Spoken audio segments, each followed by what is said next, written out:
বন্ধুরা, আজ যে গল্পটি শোনাবো, গল্পটির নাম হলো তিনি শুধু আমার। বৃষ্টি পড়েছিল সেই দিনও, যেমন আজ পড়ছে।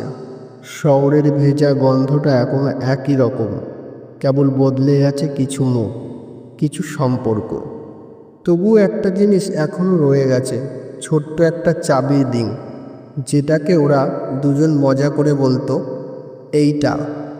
রাহুল আর নীলা দুজনই তখন ইউনিভার্সিটিতে পড়ে। প্রথম দেখা ক্যাম্পাসের লাইব্রেরিতে। নীলার হাত থেকে পড়ে গিয়েছিল একটা পুরোনো নোটবুক, আর রাহুল সেটা তুলে দিতে গিয়েই খেয়াল করে মেয়েটার চোখে এক অদ্ভুত নীরবতা। সেই চোখেই হারিয়ে যেতে যেতে শুরু হয় তাদের বন্ধুত্ব। তারপর আস্তে আস্তে ভালোবাসা। নীলা খুব সাধারণ, কিন্তু তার চিন্তা ছিল খুব গভীর। আর রাহুল ঠিক উল্টোটা, হাসিখুশি, দুষ্টু, একটু আগোছালো। ওদের মধ্যে পার্থক্যই যেন একটা সেতু হয়ে উঠেছিল। একদিন রাহুল একটা চাবি রিং উপহার দিল, একেবারে সাধারণ, শুধু একটা ছোট্ট চিরুনির আকৃতির ঝুলন্ত অংশ ছিল তাতে। বলল, এইটা রাখো, এটা আমাদের সম্পর্কের প্রতীক হবে। যতই ছোট হোক, সাথে থাকলে সব খোঁজ পাওয়া যায়, ঠিক যেমন তুমি। নীলা প্রথমে হেসেছিল, তারপর সেটা যত্ন করে ব্যাগে রেখে দিয়েছিল। সময় কেটে গেছে, ইউনিভার্সিটি শেষ হলো, জীবনের বাস্তবতা এসে কড়া নাড়ল। চাকরি, পরিবার, দূরত্ব সব মিলিয়ে সম্পর্কটা টালমাটাল হয়ে গেল।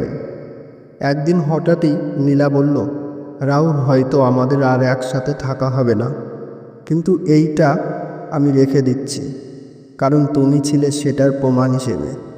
রাহুল কিছু বলেনি, শুধু তাকিয়েছিল তার দিকে, আর মৃদু হাসিতে বিদায় জানিয়েছিলে। তারপর সময় বহুদূর চলে গেছে, কেউ আর খোঁজ রাখেনি কারণ। আজ 6 বছর পর আবার সেই লাইব্রেরির সামনে দেখা। রাহুল এখন একজন লেখক, আর নীলা কাজ করে একটি প্রকাশনীতে। মুখে সাদা মাস্ক, চোখে একই চেনা নীরবতা। নীলা বলল, তুমি জানো, আজও আমি এইটা ব্যাগে রাখি। এখনও যখন খুঁজে পাই না নিজেকে, তখন সেটা ধরে থাকি। তখন তোমার কথা মনে পড়ে। রাহুল একটি চুপ করে থাকলো, তারপর পকেট থেকে একটা নতুন চাবি নিয়ে বের করলো। বলল, তাহলে আবার শুরু হোক এইটা দিয়েই। তোমার যদি কোনো নির্দিষ্ট চরিত্র, জায়গা বা বিষয় থাকে, আমি সেই অনুযায়ী